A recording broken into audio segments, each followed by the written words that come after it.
Why is it that women seem to have the ability to get over relationships quickly and move on, while men seem to cling on to their exes for a long, long time and carry the torch?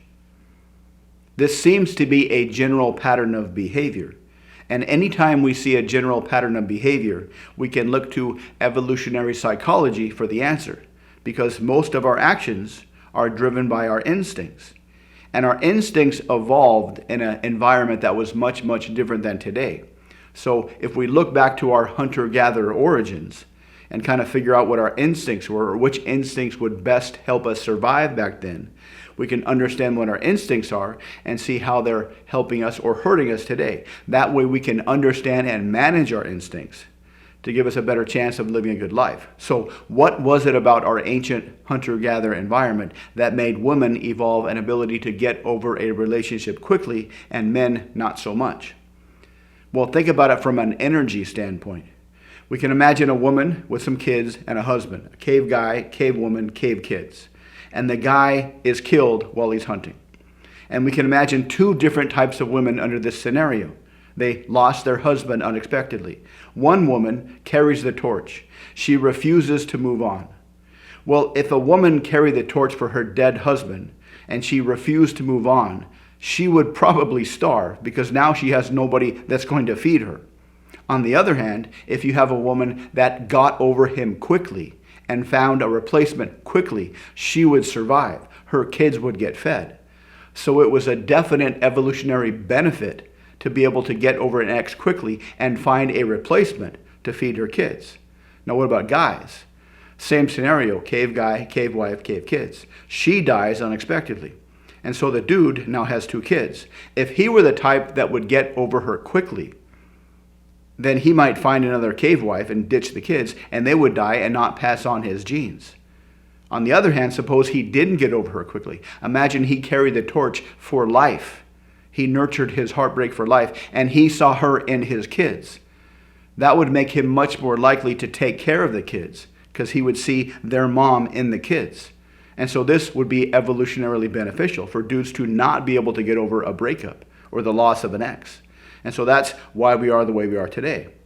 And this is not bad, this is not wrong, this is not good. This is just our nature. So it is female nature. It is her instincts that make her capable of getting over an ex quickly, because she had to in the past. Similarly, it's man's nature to not be able to get over an ex quickly, because that was best in the past. So knowing this information, how do you deal with this?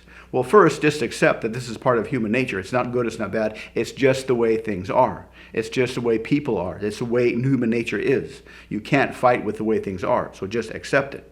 So two, how do you get into a relationship and not be blindsided by a woman who breaks up with you, moves on with somebody else, and you're still holding the bag and you still feel like your heart's been crushed for years? Well, first of all, understand that relationships are not set and forget, and you can avoid a common trap, a common scenario. A common scenario is two people get into a relationship.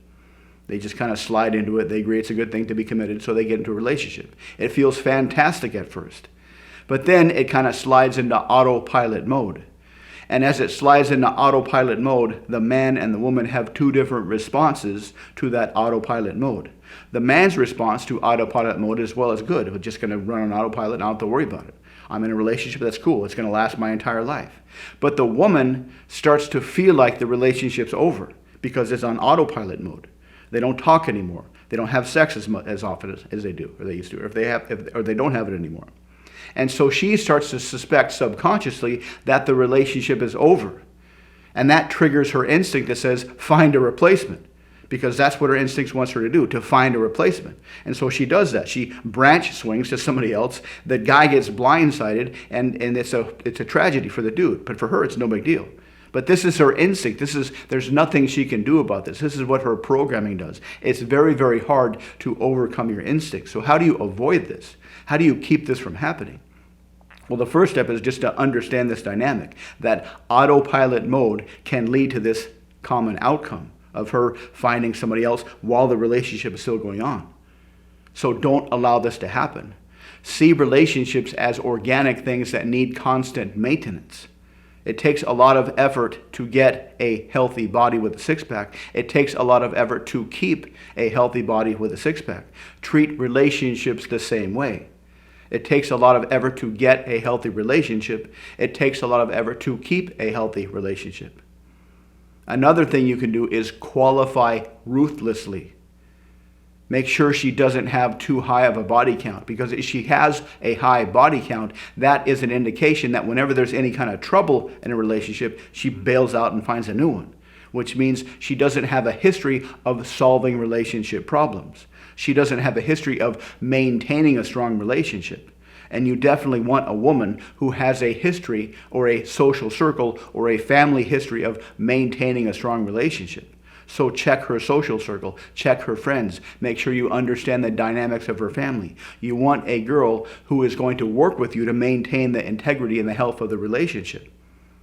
And thirdly, whenever you're thinking about getting into a relationship, don't be the one to convince her to get into the relationship. Allow her to be the one to convince you to get into the relationship and explain why. Tell her that relationships are very, very important. That you have friends that have had their hearts broken because the relationship kind of died and it kind of dissipated, it kind of fell apart. You don't want that to happen. You only want to get into a relationship with somebody that's going to value the relationship and work with you to maintain the strength of the relationship. If you understand the dynamics of our nature, and if you understand how they can present problems in the modern world, you can pre-frame this from happening. If you follow these ideas, you can get into a healthy relationship and maintain that healthy relationship and enjoy that healthy relationship. But it's all about understanding human nature, understanding our instincts, and pre-framing everything you do with respect to relationships. So tell me what you think in the comments. Thank you very much for watching. Please like and subscribe. And to learn more about how to improve your life, improve your communication, check out the links below. Thanks again for watching, and I'll see you next time.